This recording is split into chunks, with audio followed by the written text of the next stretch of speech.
नमस्कार दोस्तों। आज सिर्फ मार्केट की सतह पर तैरने का वक्त नहीं है, बल्कि सीधा उसकी गहराइयों में उतरने का मौका है। ये विश्लेषण एक हाई लेवल मास्टर क्लास है। यहाँ बेसिक टेक्निकल एनालिसिस से आगे बढ़कर फ्यूचर्स और ऑप्शंस की प्रोफेशनल मैकेनिक्स को प्रैक्टिकली समझा जाएगा। तो चलिए बिना वक्त गवाए सीधे डाइव इन करते हैं और देखते हैं कि मार्केट के पीछे का असली गणित आखिर काम कैसे करता है। आज के सफर का रास्ता कुछ इस तरह दिखेगा। पहले बात होगी द इल्यूजन ऑफ सिंप्लिसिटी की, फिर समझेंगे परपेचुअल फ्यूचर्स एंड फंडिंग, उसके बाद exploring the option chain, the mechanics of delta, theta and time decay, और आखिर में एडवांस स्ट्रैटेजी फंडामेंटल्स पर आकर इस चर्चा को पूरा करेंगे। तो शुरुआत करते हैं लेवल 1 से, द इल्यूजन ऑफ सिंप्लिसिटी। अक्सर यही लगता है कि थोड़ी लेवरेज लेकर ट्रेड करना ही सब कुछ है।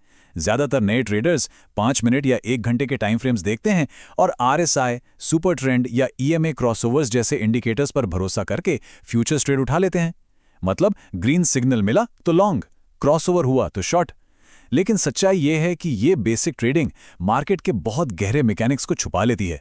प्रोफेशनल ट्रेडिंग इससे बहुत अलग है। और इसीलिए अब आते हैं लेवल 2 पर, परपेचुअल फ्यूचर्स एंड फंडिंग। यहां आकर ट्रेडिशनल स्टॉक इंडिसेस और क्रिप्टो करेंसी मार्केट्स का अंतर बिल्कुल साफ हो जाता है। ट्रेडिशनल फ्यूचर्स जैसे निफ्टी में एक स्ट्रिक्ट एक्सपायरी डेट होती है और वो स्पॉट प्राइस के प्रीमियम या डिस्काउंट पर ट्रेड होते हैं। लेकिन क्रिप्टो परपेचुअल फ्यूचर्स में कोई एक्सपायरी नहीं होती। एक बार ट्रेड लिया तो वो आजीवन अकाउंट में रह सकता है। तो अब सवाल ये उठता है कि बिना एक्सपायरी के स्पॉट और फ्यूचर प्राइस बैलेंस कैसे होते हैं?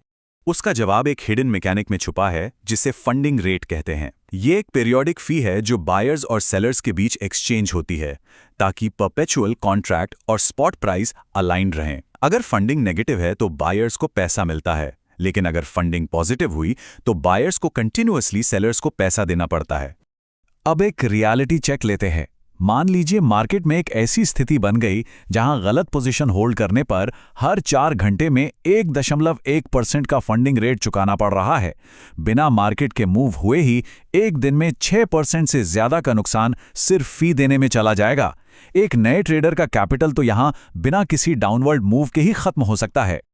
और शायद इसीलिए ये फिलॉसफी हमेशा सही साबित होती है कि भले ही स्कूल के मैथमेटिक्स या स्टैटिस्टिक्स बोर करते हों, पैसे का मैथमेटिक्स हमेशा परफेक्टली लॉजिकल होता है। डेरिवेटिव्स के इस मैथ को मास्टर करना ही मार्केट में सर्वाइवल और प्रॉफिटेबिलिटी तय करता है।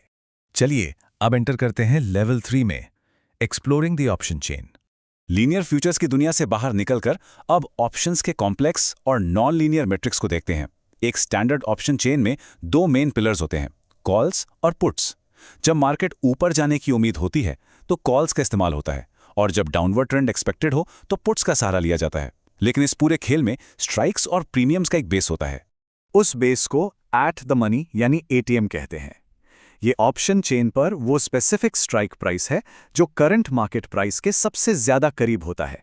ये एक बेसलाइन सेट करता है। जैसे इन नंबर्स में देखा जा सकता है, एक एटीएम ऑप्शन का प्रीमियम लगभग $650 के करीब हो सकता है। पर यह प्रीमियम मूव कैसे करता है? यहीं पर एंट्री होती है ऑप्शन ग्रीक्स की। आते हैं लेवल 4 पर, the mechanics of delta. Delta ही तय करता है कि एक ऑप्शन मार्केट के साथ कितनी तेजी से मूव करेगा। एक स्टैंडर्ड फ्यूचर का डेल्टा 1.0 होता है। इसका मतलब बिल्कुल सीधा है। अगर बिटकॉइन का प्राइस $100 ऊपर जाता है तो एक लॉन्ग फ्यूचर पोजीशन ठीक $100 का प्रॉफिट देगी। ये एकदम लीनियर हिसाब है। लेकिन ऑप्शंस में ऐसा नहीं होता। जब एक एट द मनी ऑप्शन खरीदा जाता है तो उसका डेल्टा टिपिकली सिर्फ 0.5 के आसपास होता है, जिसका मतलब यह है कि अगर मार्केट $100 मूव करती है तो एटीएम ऑप्शन का प्रीमियम सिर्फ और सिर्फ $50 बढ़ेगा। और अगर सस्ते के चक्कर में out of the money options उठाए जाएं जिनका डेल्टा शायद सिर्फ 0.13 हो, तो मार्केट के $100 मूव करने पर प्रीमियम सिर्फ $13 से बढ़ेगा। ये ऑप्शंस की नॉन लीनियर रियलिटी है। यहां सिर्फ डायरेक्शन नहीं, मोमेंटम और सही स्ट्राइक प्राइस चुनना सबसे जरूरी है। अब बात करते हैं लेवल 5 की, थीटा एंड टाइम डिके। ये ऑप्शंस ट्रेडिंग का सबसे शांत लेकिन सबसे खतरनाक हिस्सा है। थीटा वो रेट है जिस पर कोई भी ऑप्शन अपनी टाइम वैल्यू खोता रहता है। जैसे जैसे एक्सपायरेशन डेट करीब आती है, प्रीमियम इरोड होकर जीरो की तरफ बढ़ने लगता है। एक एटीएम ऑप्शन में इंट्रिंसिक वैल्यू बहुत कम होती है, उस प्रीमियम का बड़ा हिस्सा सिर्फ और सिर्फ टाइम वैल्यू होता है।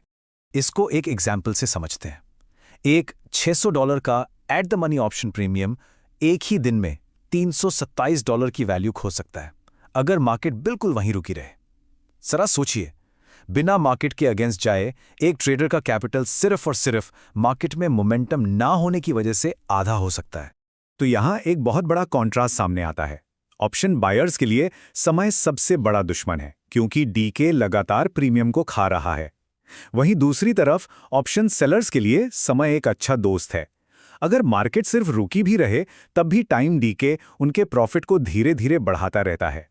यही सबसे बड़ी वजह है कि प्रोफेशनल स्ट्रैटेजिस्ट्स अक्सर प्रीमियम सेल करना पसंद करते हैं। और इसके साथ हम आते हैं अपने आखिरी पड़ाव पर, लेवल 6 एडवांस स्ट्रैटेजी फंडामेंटल्स। जब फ्यूचर्स की लीनियर मैकेनिक्स और ऑप्शंस की नॉन लीनियर कॉम्प्लेक्सिटीज क्लियर हो जाती हैं, तब सामने आती है मल्टी लेग स्ट्रैटेजीज, जैसे कि एक कवर्ड कॉल। इसमें पहले स्टेप में एक स्टैंडर्ड फ्यूचर खरीदा जाता है और दूसरे स्टेप में उसी के अगेंस्ट एक कॉल ऑप्शन सेल कर दिया जाता है। इस तरीके से अंडरलाइंग एसेट होल्ड करते हुए आराम से ऑप्शन प्रीमियम कलेक्ट किया जा सकता है। तो दोस्तों, बेसिक इंडिकेटर्स से लेकर कवर्ड कॉल तक का सफर हमने तय कर लिया, लेकिन असली खेल तो अभी बचा है। तो इस विश्लेषण को खत्म करने से पहले एक बड़ा सवाल छोड़कर जाते हैं। एक स्ट्रैडल और स्ट्रैंगल की मैकेनिक्स के बीच बिल्कुल एग्जैक्ट डिफरेंस क्या होता है? ये आने वाले एडवांस स्ट्रैटेजीज का एक छोटा सा हिंट है। मार्केट की इस डेप्थ को समझने की यही क्यूरियोसिटी आगे काम आएगी। तब तक के लिए कीप लर्निंग।